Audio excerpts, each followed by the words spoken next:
Hello everyone, my name is Prateep Kumar Nayak and I am at the University of Waterloo and I am a part of B2B Global Partnership for Small Scale Fisheries. Welcome everyone to the B2B thematic webinar series, and this is the last in the 2021 series of webinars that we have been holding over the year. First, I would introduce the vulnerability to viability of the B2B partnership, and I would then introduce the series itself, the thematic webinar series, before I start to introduce our speaker today, and then we'll have an opportunity to listen to our speaker. So the vulnerability to viability, which we call V2V, Global Partnership, is a transdisciplinary research and knowledge network with over 100 members from Asia, Africa, Canada, and internationally. The goal of the Global Partnership is to support small-scale fisheries in their transition from vulnerability to viability, and the way we define and understand vulnerability and viability is not just in economic sense, but also to include many other aspects of human lives that spans, political, cultural, social, and ecological, and other aspects that humans struggle in a resource-dependent situation.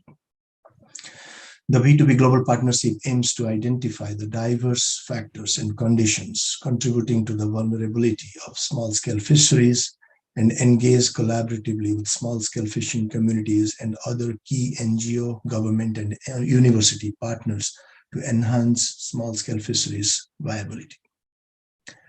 We are conducting transdisciplinary, community-engaged research in 6 countries of Asia. That includes Bangladesh, India, Indonesia, Japan, Malaysia, and Thailand, and 6 countries in Africa. That includes Ghana, Malawi, Nigeria, Senegal, South Africa, and Tanzania. In doing so, the V2B partnership brings people and organizations together across physical, cultural, and disciplinary boundaries through a shared interest in addressing global change impacts on small-scale fisheries. The V2B thematic webinar series is an initiative of the partnership to facilitate and generate high-level discussions on vulnerability and viability themes and topics within the context of small-scale fisheries. The goal is to feature academics, policy practitioners, and members of the civil society who have made significant contributions to the theoretical, practical, and policy aspects of small-scale fisheries, both locally and globally. B2B thematic webinar series has been taking place on the last Friday of every month throughout 2021, and this is our closing webinar talk today.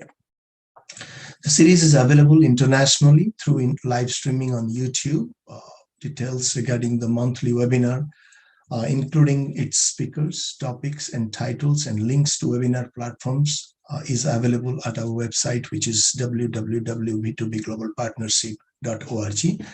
And you will be able to find information about the 2022 series starting in January. Today's talk is the 12th, as I said, the closing of the last one in the 2021 series of webinars planned for the year 2021, and it is my privilege to introduce Dr. Ana Carolina Estevez-Diaz as our distinguished speaker today. Dr. Diaz is a postdoctoral fellow working with B2B Global Partnership at the University of Waterloo, Canada. She is an adjunct professor in the School of Environment, Enterprise, and Development, University of Waterloo, Canada. She holds a PhD in social and ecological sustainability from Waterloo, and an MSc in ecology from the University of Campinas in Brazil. Ana's research focuses on the relationship between well-being of fishing communities and coastal governance, with a specific attention to developing countries. Currently at B2B Global Partnership, Anna Carolina is coordinating research on developing situational analysis of small-scale fisheries in Africa and Asia, and also facilitating development of case studies focusing on small-scale fisheries transition from vulnerability to viability. Anna Carolina is a co-founder of the Social-Ecological Co-Creation Network for Latin America, which is oriented to develop co-creation methodologies to respond to social ecological change and challenges. She is a past institutional fellow at the Brazilian National Institute for Space Research. An outstanding emerging scholar, Ana Carolina Diaz has already made notable contributions to the field of coastal well-being, ecosystem services, and governance with attention to small-scale fisheries.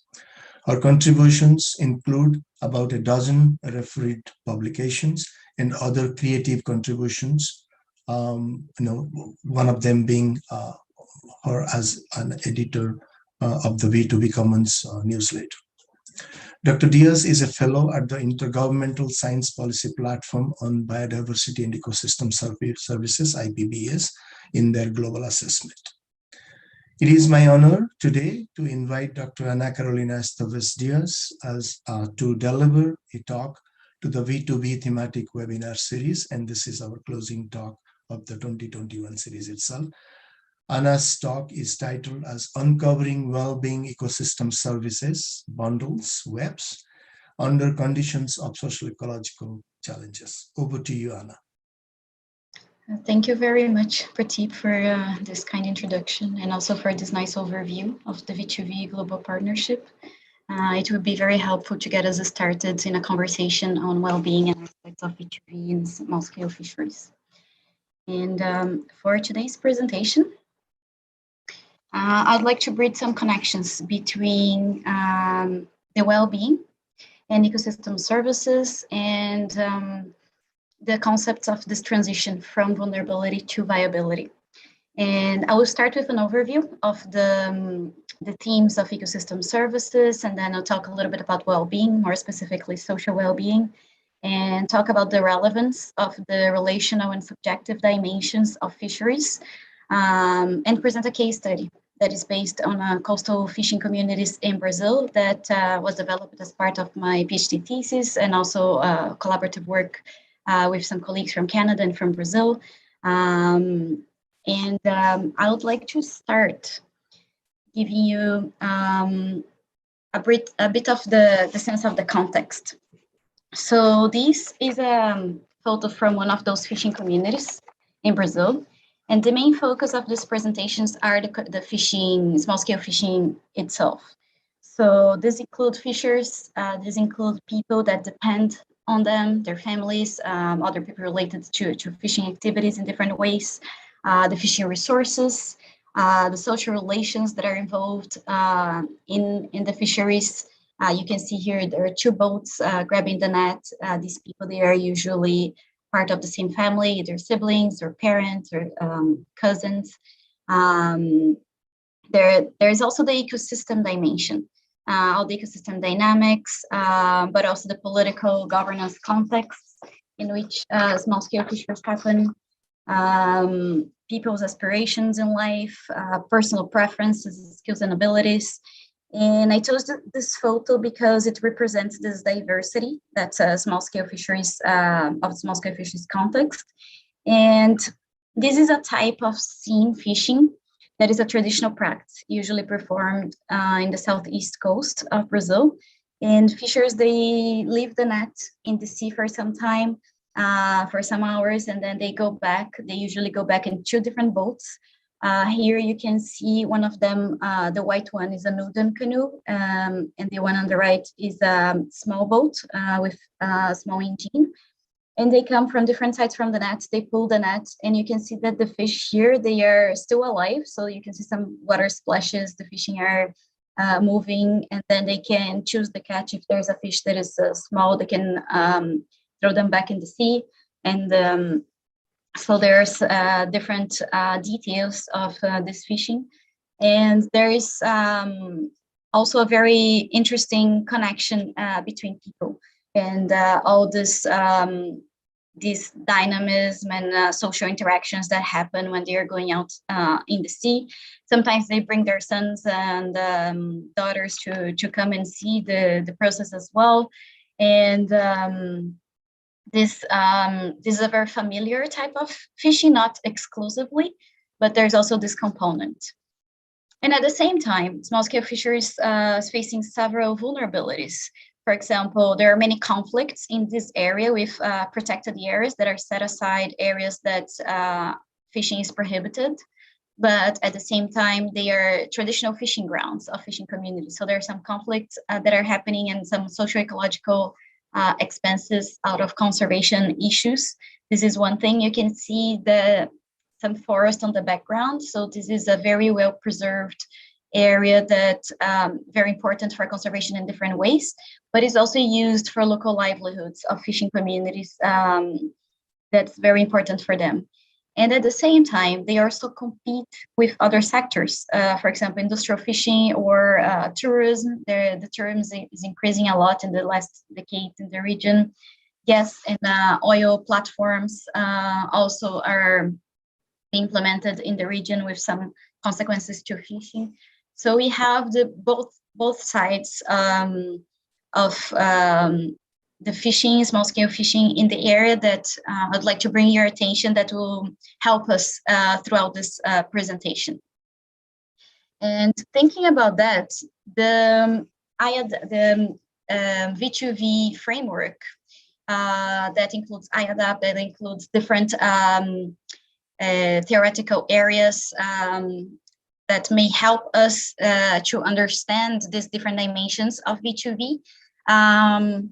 It's very interesting to see how these theoretical approaches will help us and guide us in this understanding of vulnerability and the transition towards viability.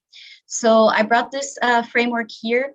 And if you go back to it, you can see that this is a guide to explore some of these areas of small-scale fisheries and key elements of small-scale fisheries that will help us to think about this transition.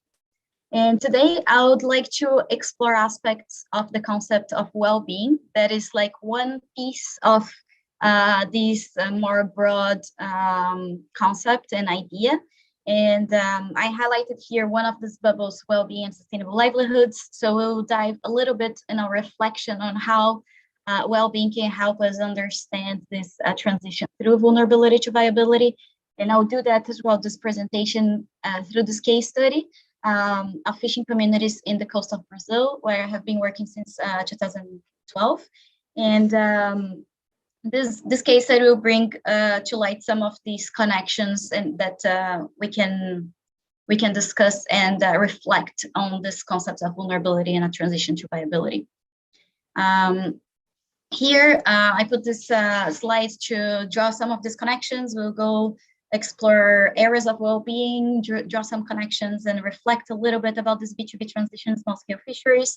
And the way we're doing that is through a case study that is an example of how these different dynamics and theories can interplay and connect in a specific site and context. So many of this exercise is to understand and visualize B2V through the lens of well-being and ecosystem services bundles that I will explain a little bit more throughout this conversation.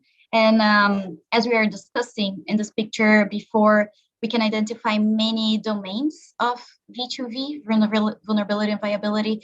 There's economic, social, environmental domains, but also governance and management issues and other areas. And thus we can look at V2V in different angles.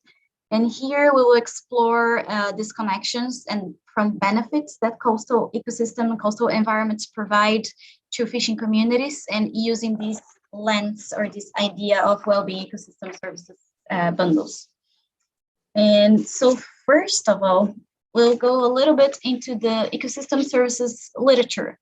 So if you reflect a little bit on the scholarship of ecosystem services, this concept emerged in the 80s as an attempt to raise awareness of people's and nature's connections and the contributions that different aspects of nature's or what they call ecosystems services can provide to people in different ways, material, but not only that, also cultural aspects. And we'll talk a little bit more on the subjective and relational dimension of that as well.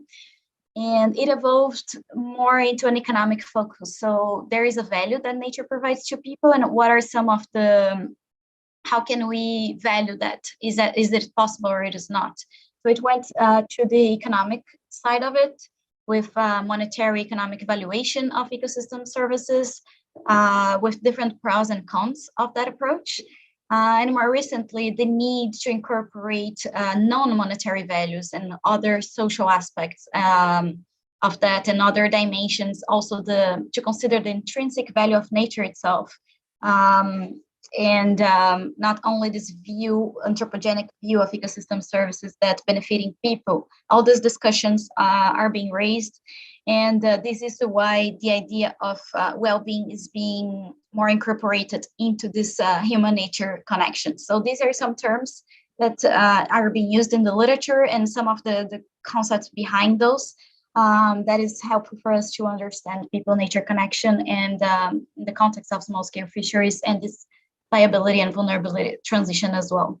And here I put some definitions or some concepts of ecosystem services. They are slightly with different emphasis, but what is important is this connection and dependency of people from nature, and that people gain benefits from nature in different ways. There's more direct benefits, indirect benefits. There are some detriments as well that are being explored, especially by the International Platform for Biodiversity and Ecosystem Services more recently, and other authors as well.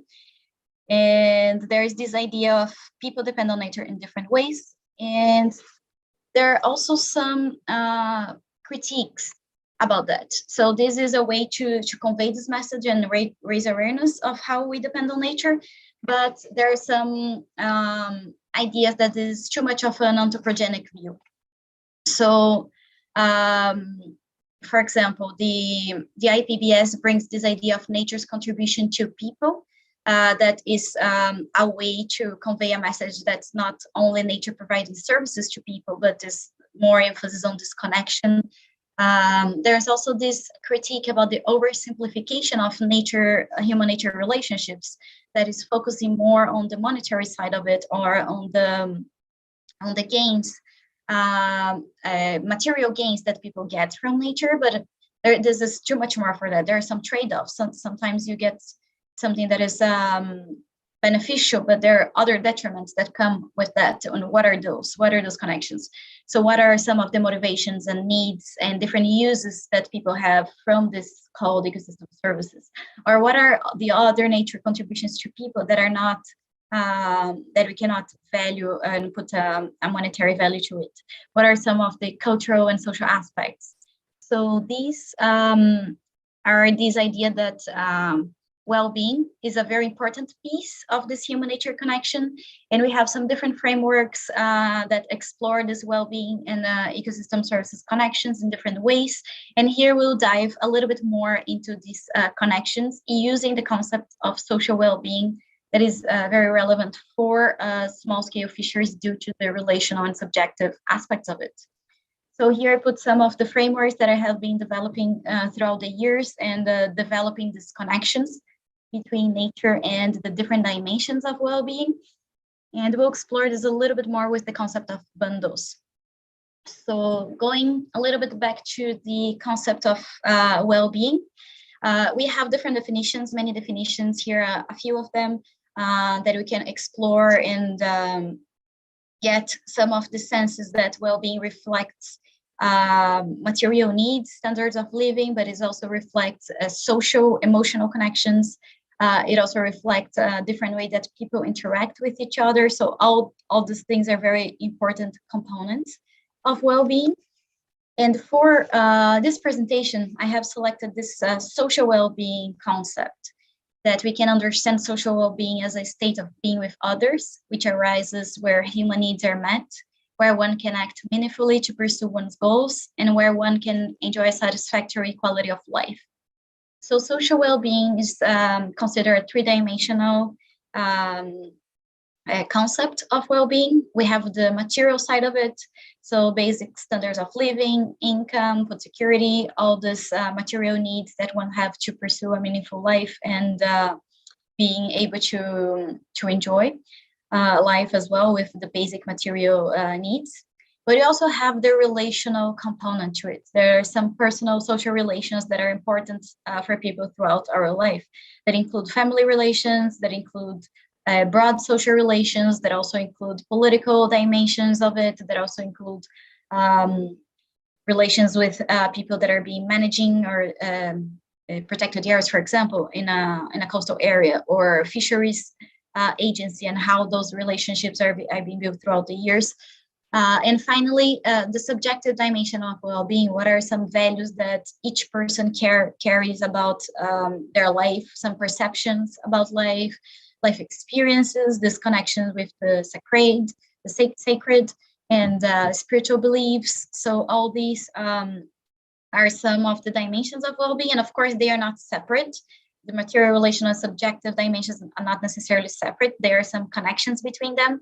But this is a way for us to understand the different areas of well-being that are also relevant and also present in the context of small-scale fisheries, and is relevant for this transition from vulnerability to viability, understanding viability in different domains, viability in respect to material needs, food security, income generation, but also the relational part and social dimension of small-scale fisheries, and also the subjective and satisfaction within the fisheries domain. And in the last webinar, Dr. Jeremy Pittman was mentioning about the satisfaction that fishers have once they go out fishing. So this is also part of the viability of small-scale fisheries in a broad sense.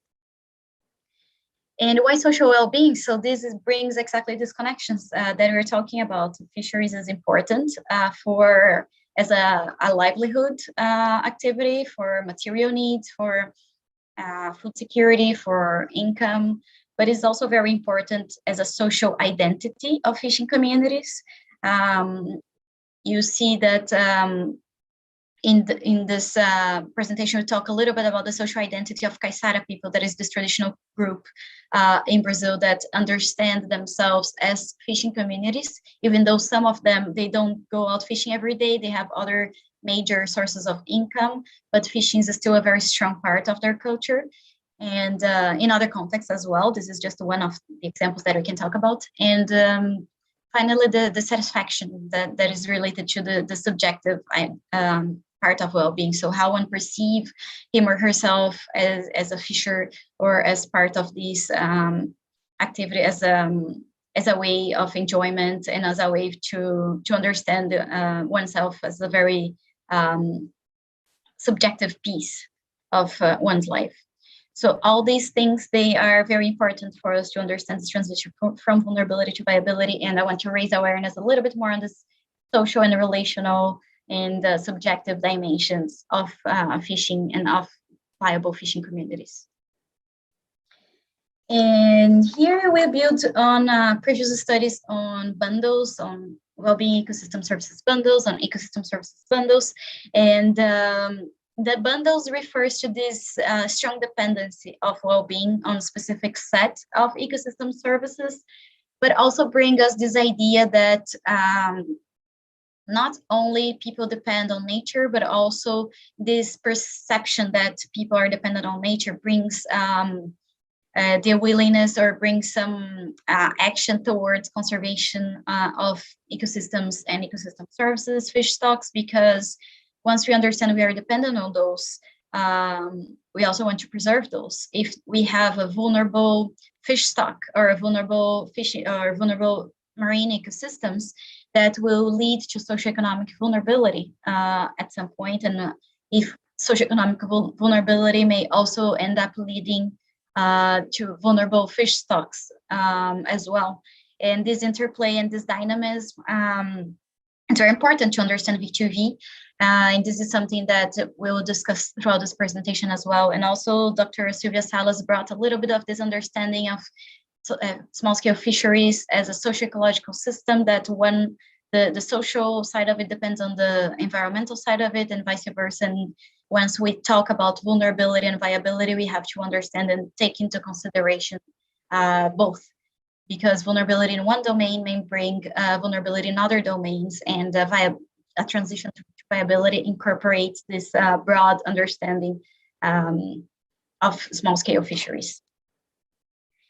And here we talk about the Wellbeing Ecosystem Services bundles, or WEBS. That is the set of ecosystem services that are tightly associated with some improvements in social well-being of a given community. This is the understanding of it is more general, but the specifics of it is very contextual. So what are the specific set of ecosystem services that provides improvements to different dimensions of well-being? It depends on the context, because different communities may value nature, may value ecosystem services in different ways, especially when you talk about the cultural side of it. This is very context specific, but this idea that there are some set of ecosystem services or some set of natural components that contribute to different dimensions of well-being of a given community, this is something that we can to understand if there's any patterns, generalize it a bit more once we compare different case studies, for example. This is something that is, this concept is broad, but the specifics of it and what are the ecosystem services that provides what type of well-being, this is very context specific. And so here, the idea is to raise this reflection and this discussion on what WEBS and this idea that we depend on nature, well-being, and ecosystem services bundles can contribute to this broad discussion on vulnerability and the transition to viability in small-scale fishing communities. So this presentation is pretty much to invite us to invite you to reflect a little bit more on these connections and what are some interesting insights that can emerge from these. And for example, to have viable fishing communities, there are different things that we need to understand, from food security and income generation, that is more from the material side, but also social relations, that is very important in the context of small-scale fisheries, cultural reproduction, and subjective connections to the fishing activity itself. These are very important for viable fishing communities in the long run.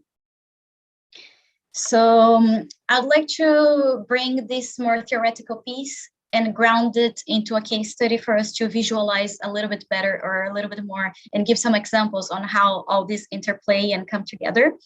So this is a photo of Ubtube. It's a city located in the state of São Paulo in the southeast of Brazil. And this is Ubtube is in between two big cities, Rio and São Paulo, and it's a very developed region of the country, but this also preserves a lot cultural, specifically cultural differentiated groups. We have many indigenous communities in this area. We have Quilombola people that are African descendants and still preserve a lot of their culture, their music, their food. We also have Caiçara people, that is another type of traditional groups. They have mixed heritage. They are mixed from indigenous people, African and European descendants.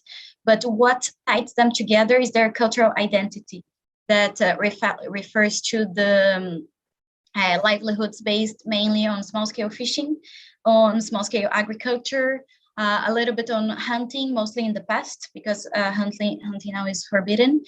But also now tourism is coming as a new source of livelihood for them. And they have different traditions that refers to small-scale fishing and fishing activities. And here, just put this photo of a canoe race. So as you could see in the other photo with the scene fishing, they sometimes go out fishing with wooden canoes. They also use some small boats.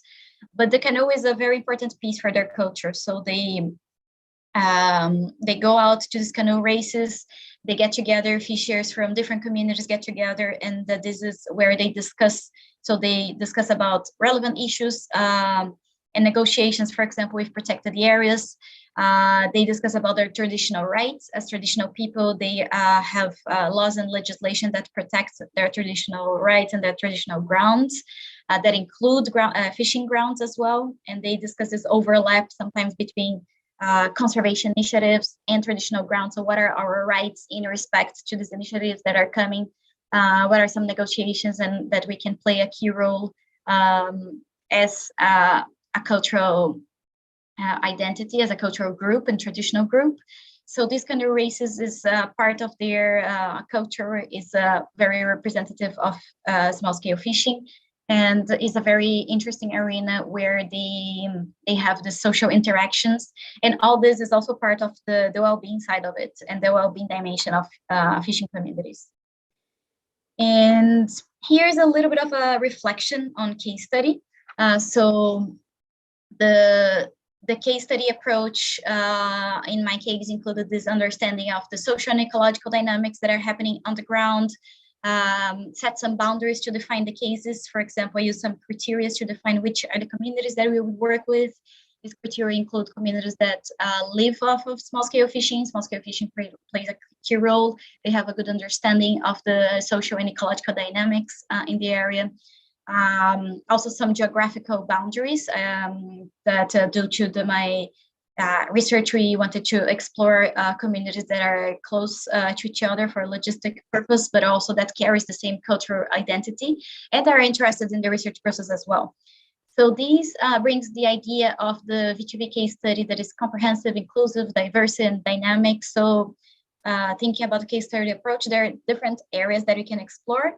And I used some of the theoretical framework of WEBS, wellbeing-ecosystem services bundles, that was very helpful to understand some of these dynamics, how they interplay together, and have a little bit of a theoretical background to set all these pieces together. And finally, that would also help to answer the research questions that in this case was to understand the disconnections that people have with coastal environments and how they happen. And finally, how to pursue this research. We used different methods, surveys, workshops, Photovoice. I'll explore a little bit more of that for data collection and analysis.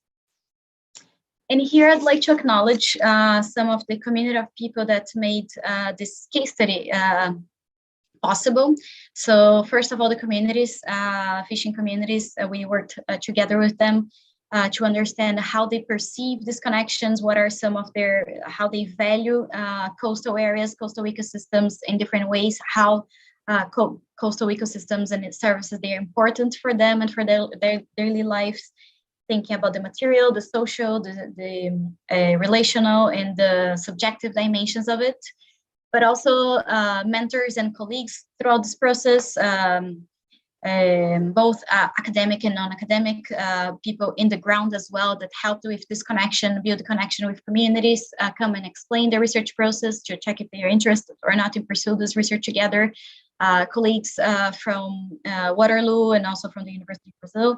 So this is a work that comes together with the effort of many different people. And this is something that is important to reflect also in the research process. So if you go back to the case study and empirical context, I was mentioning that it was based in the southeast coast of Brazil. So I just put a little a map here. You can see the state of São Paulo and the city of Ubtube. And here are the three communities. And these three communities, they are located in the north portion of the city. And this is why most of the forest, it's still very preserved in that region. So these communities, they still preserve a lot of their traditional livelihoods. So small-scale fishing still plays a key role in their daily lives for income, food security, and culture-wise. And they also live off of small-scale agriculture, and this connection with nature is still very important for them. And here, just for us to visualize, there is this map here comparing the Atlantic forest. So we have two big forests in the country, the Amazon in the north and the Atlantic forest that follows the coastline. And the Atlantic forest is being degraded, but there is still some reminiscence of the Atlantic forest that you can see in the map on the right in the 2013. And this darker green spots, they are still very well preserved forests. And you can see this region where Ubatuba is located between Rio de Janeiro and São Paulo still preserves a lot of this forest. So it's a very important area for conservation, and that people that still live off of directly from natural resources, their livelihoods are very well preserved in that area as well. And here are some photos for us to get a sense of the livelihoods in the community. So the first photo shows wooden canoe. There are some fishing gears on the drying in the sun, some houses of fishing families behind, and you can see the forest is also very well preserved in that region. In the middle photo, there is some wooden pieces that they get grabbed from the forest, and they boil it, and they use that to protect the net. So this releases some chemical components that make the net more durable, and they use that as well for the fishing nets. And on the right, you can see the cassava. It's a type of roots that they grow themselves and they use. And this is very interesting because they use that and they make flour out of cassava, and they exchange flour for fish. So this is still something that happens sometimes. Instead of selling it, they do this exchange. So this is some of the key parts of the case study itself. So for us to understand the context, and based on like this bigger context, what was the main purpose that I was trying to understand through this research was, what are some of these core contributions that coastal ecosystems provide to fishing communities, and how that happens? How do they gain? What are some of the pathways that from the services they will experience well-being? Here are some of the photos that relate to these communities. Local people, they send me these photos that represent their daily life and their well-being in respect to small-scale fishing, and we'll talk a little bit more about that. Some of the methods used: surveys, Photovoice. So these photos, they came from the Photovoice activity that I was asking them to provide photos that shows how do they benefit from nature in different ways, how do they benefit from coastal ecosystems and coastal environments. And they sent different photos, and something that stood out from the photos was this idea of the canoe that comes from the trees. They carve the canoes, and then they use the canoes for small-scale fishing. The canoes also represent a lot of the social interaction between people. They take the canoe together to the sea because the canoe is heavy. They go fishing together. They have some canoe races that has a lot of this political and social component that we already discussed a little bit. So the canoe was a symbol of their social relations in the community that was very interesting from the Photovoice process. And we also did some participatory workshops. So these workshops were held in the communities. You can see here 2 different communities photos. And while we were discussing some of these contributions and how people perceive these contributions for coastal ecosystems to their life and to their well-being, we had someone drawing and making a visual summary of that. That is the graphic facilitation. You can see here on the right. There is one for each community, for Almada, the first one, then Pissinguaba and Puruba. This was like a visual way to summarize all these rich stories that fisher folks were telling us during the workshops. And it was very interesting because 2 of the communities, they asked us to leave this summary with them. This is like a piece of paper where they can visualize the discussion, and they took 2 local schools to reflect with kids about the importance of fishing, the importance of preserving marine and land ecosystems as well, because this is part of their culture and their identity. So this was an interesting way to bring all this cultural discussion to the schools as well. That is not part of my work, but this is something that the local people itself, they asked for that, and we left that with them. So going back to the main question, what are some of these contributions that coastal ecosystems provide to fishing communities? Here is a summary of these contributions in these bundles. For example, we have in the first column here dimensions of well-being that were most mentioned by local people to being benefited by different dimensions of marine and coastal environments and ecosystem services. For example, we have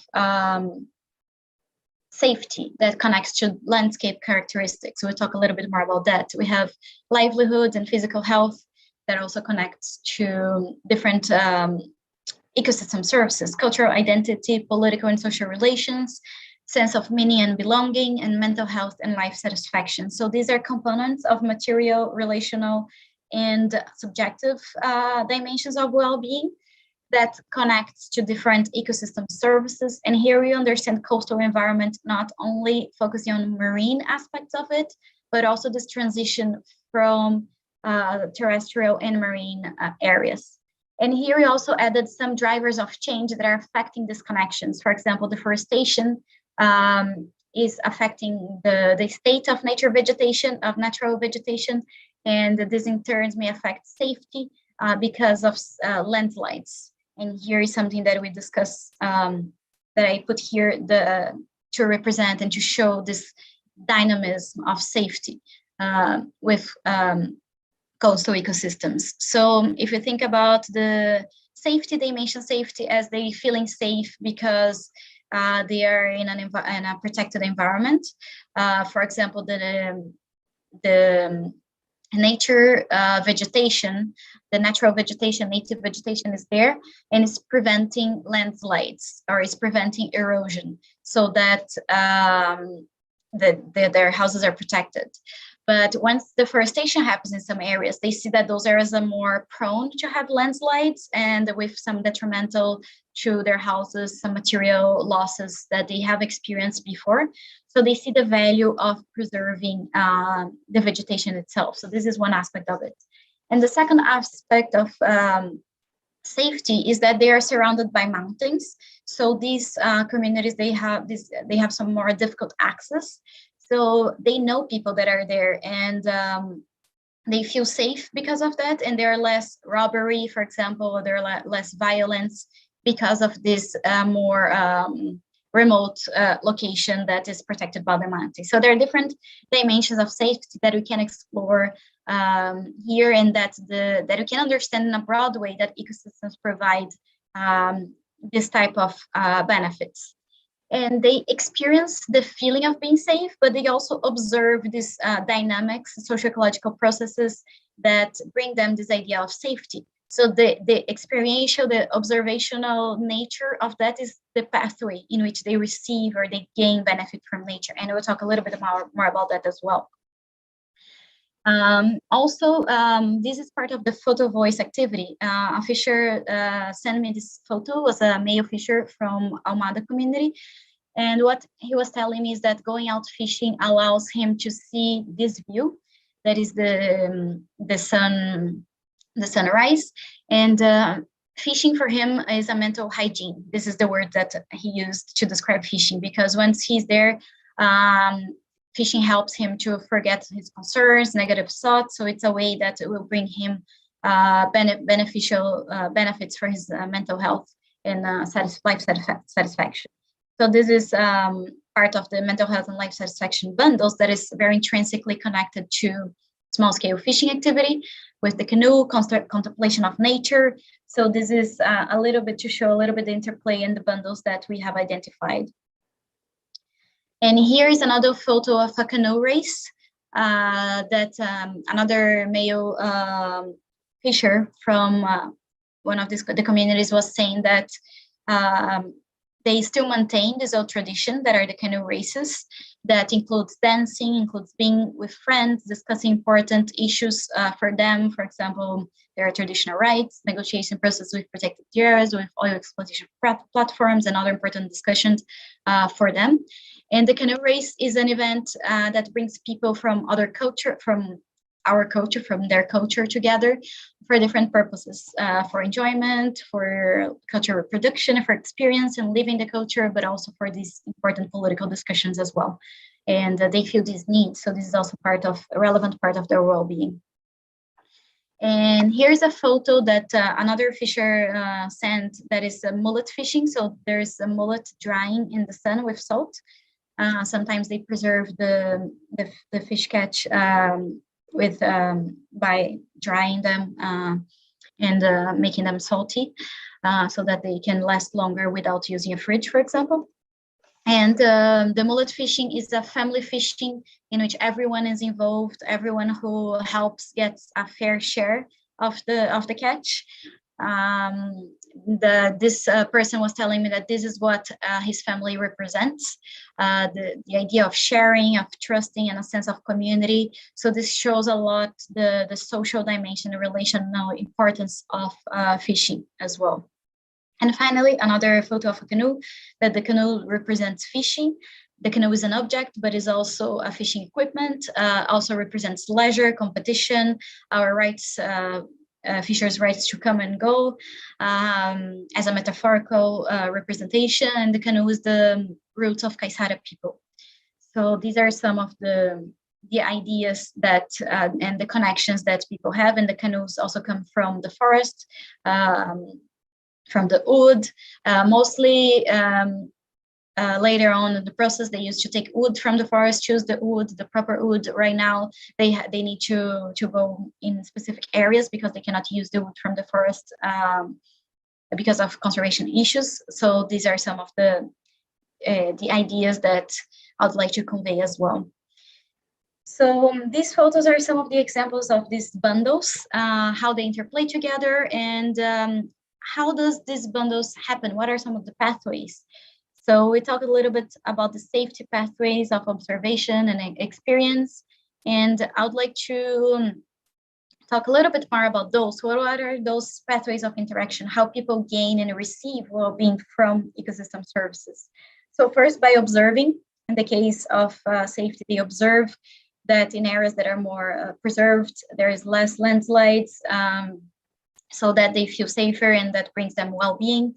There's the experiential side of it. For example, the canoe races, so going out fishing, they have this experience. This experience bring them enjoyment and bring them a source of livelihood as well. So bring them different experiences that provide them well-being. We have the extractive pathway that is much connected to the provisioning category of the Millennium Assessment. That is more the material side of it. So fishing provides material benefits in regard to income and food security. But fishing is not only a provisioning type of services, it's also an experiential type of services because it brings you the experiences as well. And finally, visual, that is much connected to contemplation of nature, to the views that people can have, but also from this spiritual connection that they're there and they see all this different interplays and the connections and the dynamism of nature, and they feel connected to the place somehow. They feel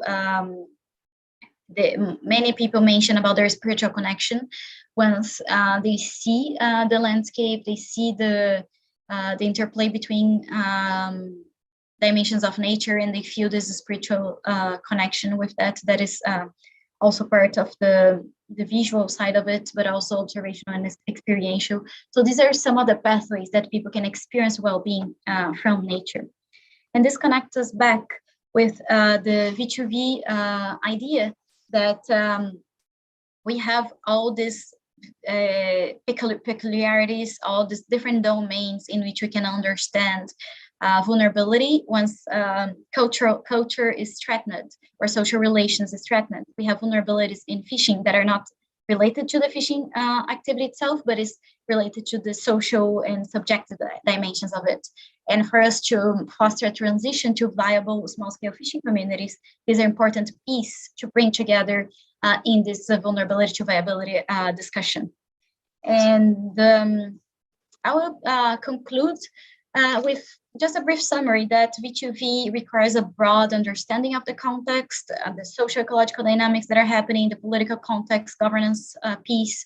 And this specific case study from Brazil just brings us to visualize some of these ideas and this interplays. What are some the key connections that people have with nature in the context of small-scale fisheries that are relevant for them and that are relevant to consider in a V2V transition. And the V2V transition is multidimensional. So well-being is one piece of it, is one part of it that we can untangle some of the connections, the material relations, subjective aspects of it to foster this transition. And this is part of a much bigger idea, much bigger picture, and that it will be very interesting and to explore more using other expertise, using other theoretical backgrounds and other case studies, and to see how this happens in other contexts as well. And I'd like to thank you for your attention. I'm opening for questions and for discussions, I think, more than questions about the well-being piece and the V2V transition. And thank you very much.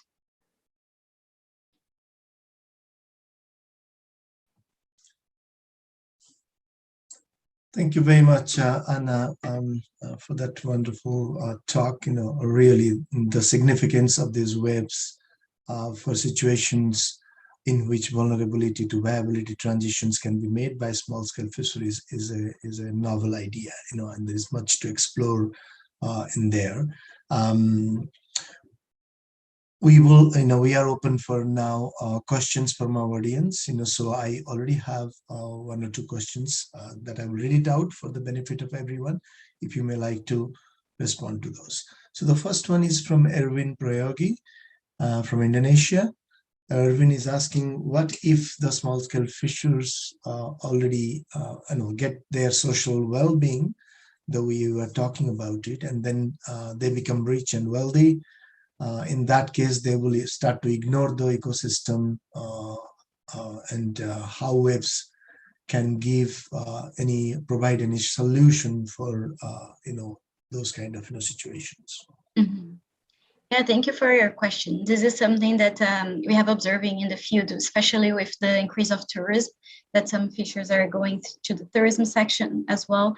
But this is, I think something that is important is once we perceive the dependence that we have on nature, this is a way that some fishers are mentioning that is important to protect because we observe the benefits of it. In the case of safety, for example, many people in the community, they want to build houses and then they need to clear land for that. But they also understand that there's a trade-off that they will experience, that maybe they'll have more landslides. So this is increasing awareness on what are these trade-offs. Once you do something, what are the outcomes of it? I think this is a way to pursue it, but I also understand this is also part of a personal choice, and people are free to take their own choices.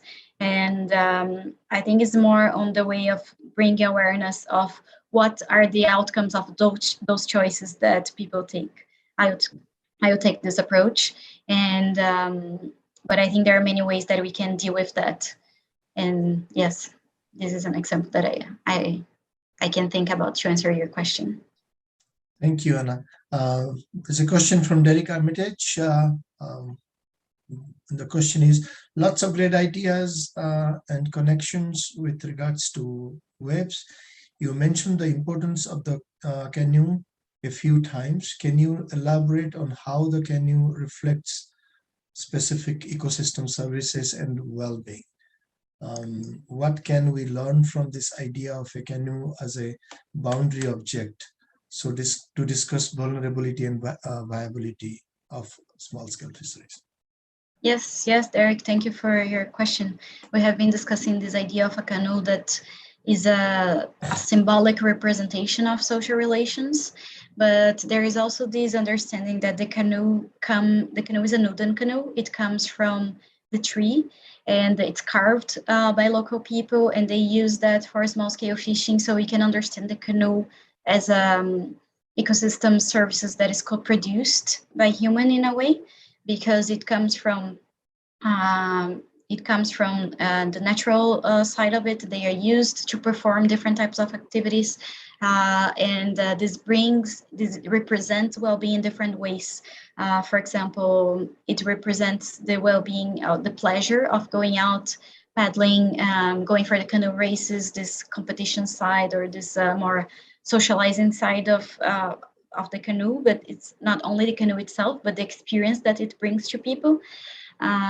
It also is a means for small-scale fishing. People go out and perform fishing using the canoe itself. So this also is important for food security and income in a non-direct way, as this is the means to perform the fishing activity. And also this is part of the enjoyment that people may have to go out, experience the canoe, part of social relations that people go and put the canoe together in the sea.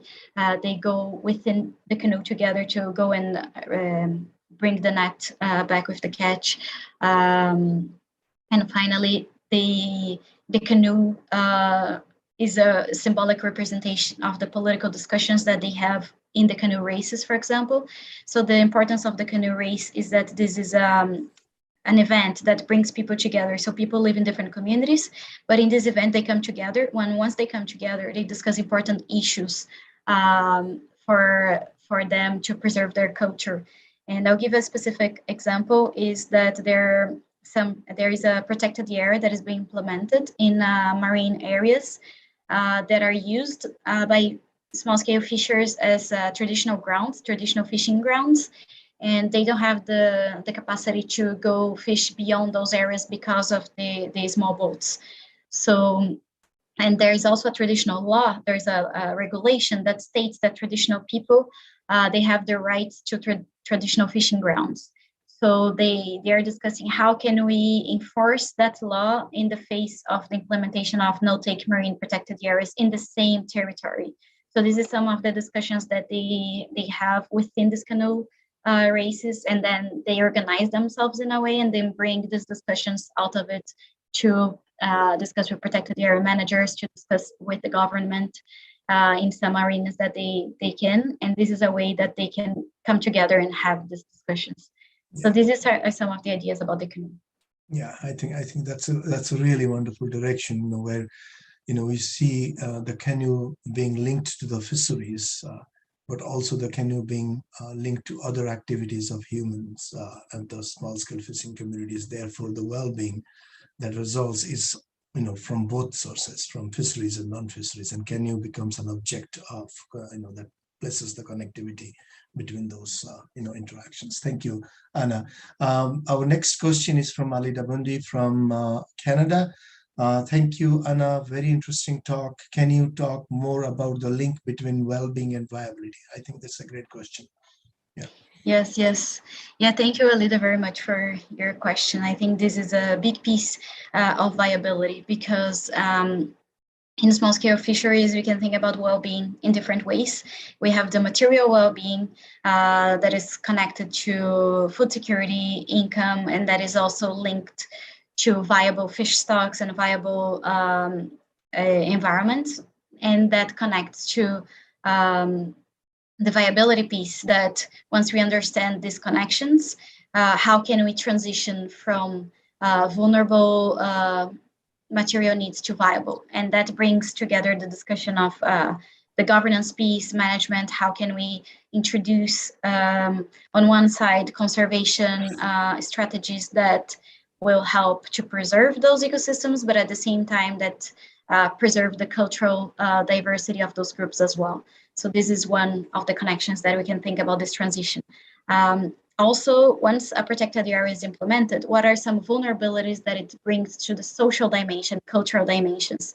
Because this we are already experiencing. Sometimes we have some conservation strategies that might be very useful in the ecological side of it, but there it brings cultural losses, it brings social disruption to the communities. So how can we combine them and try to adapt the strategies that are in place to have more viable social and cultural reproduction in this case? So these are some of examples that I can think about how we connect the well-being piece in a broader sense, taking into account the ecological aspects, but also the social side of it into the viability transition. Thank you, Anna.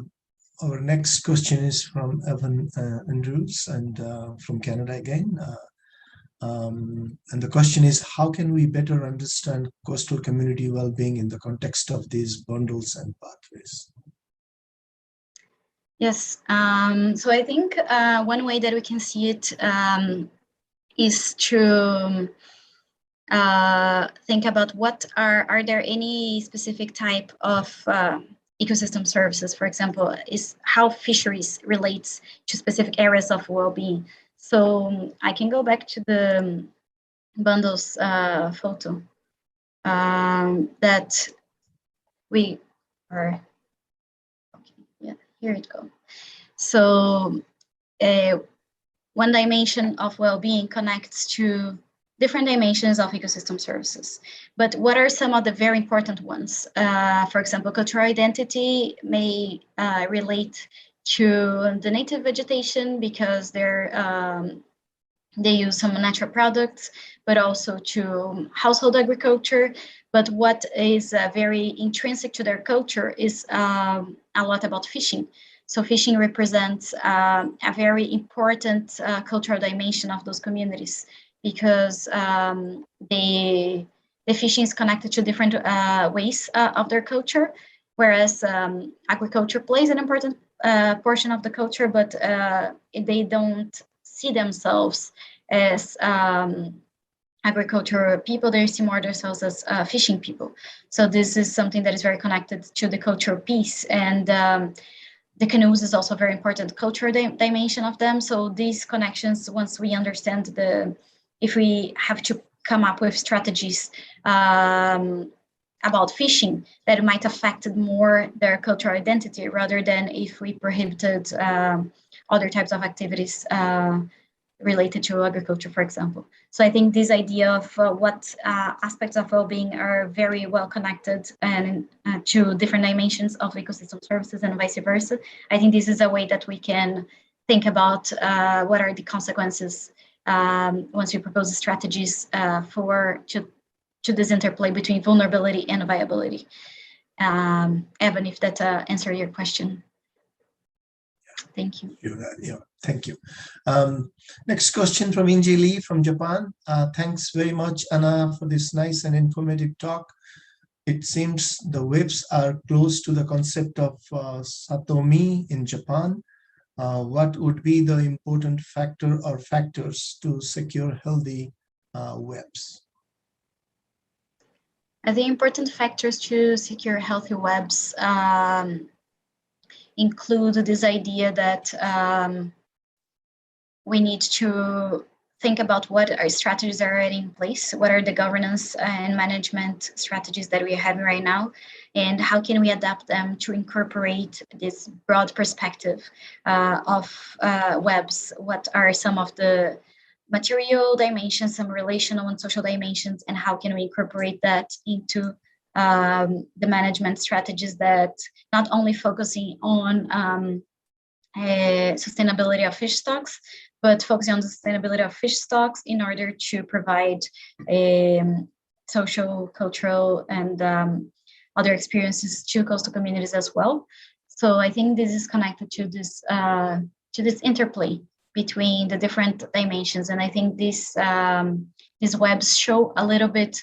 For example, if you impose restrictions to fisheries, what are some of aspects of well-being that may be affected, and how much they will be affected, or not,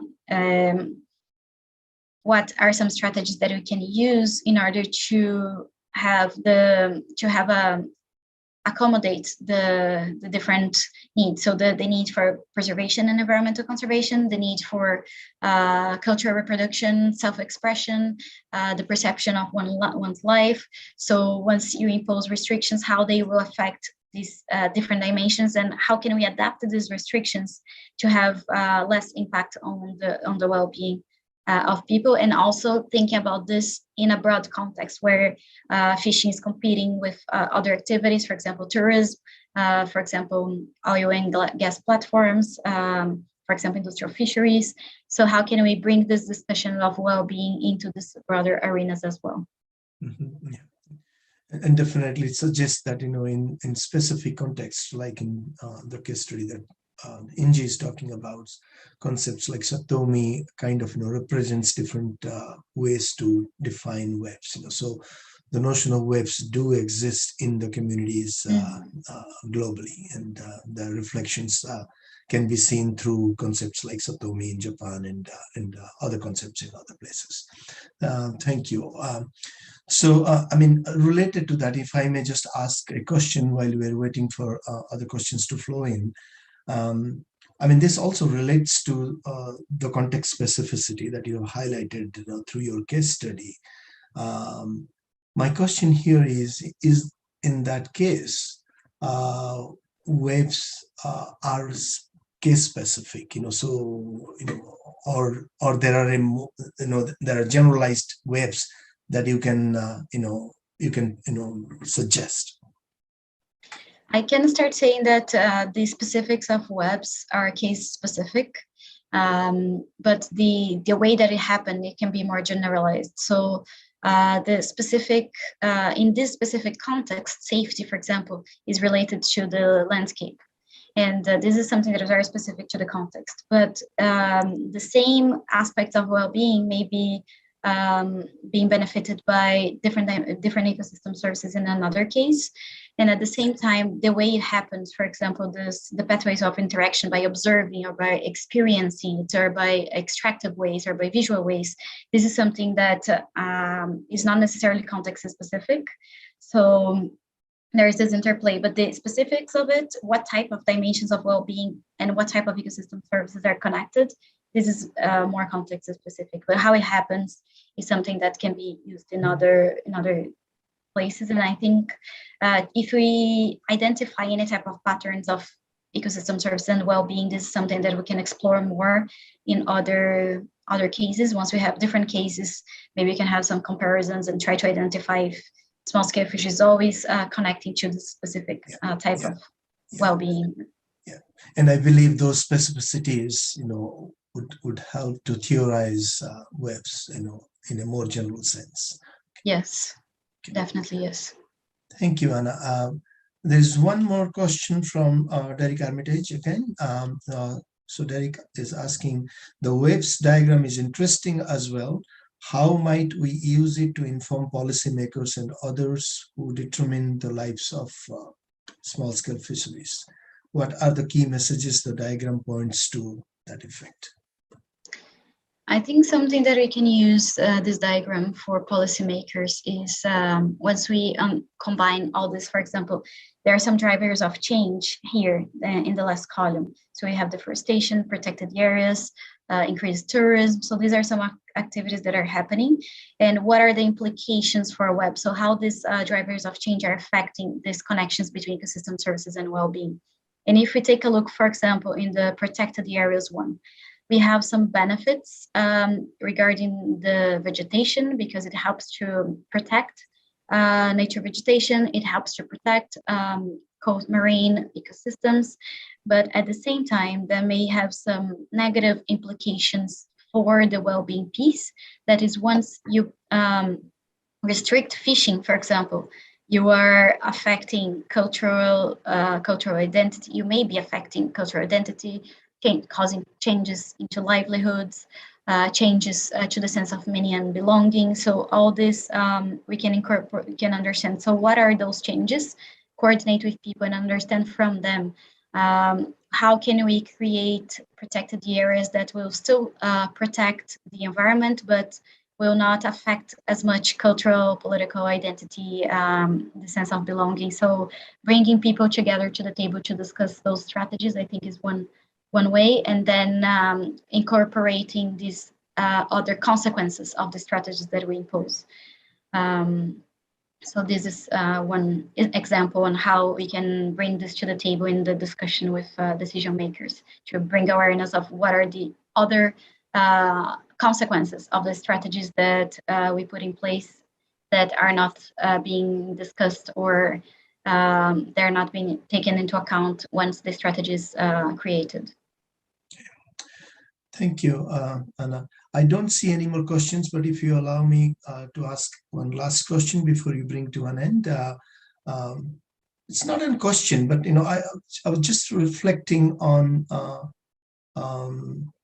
when we look at vulnerability and viability, there are different levels at which we look at it. So there could be vulnerability and viability issues at an individual level, at a at a household level, or a community level, or other social groups kind of level, and that applies to both vulnerability and viability.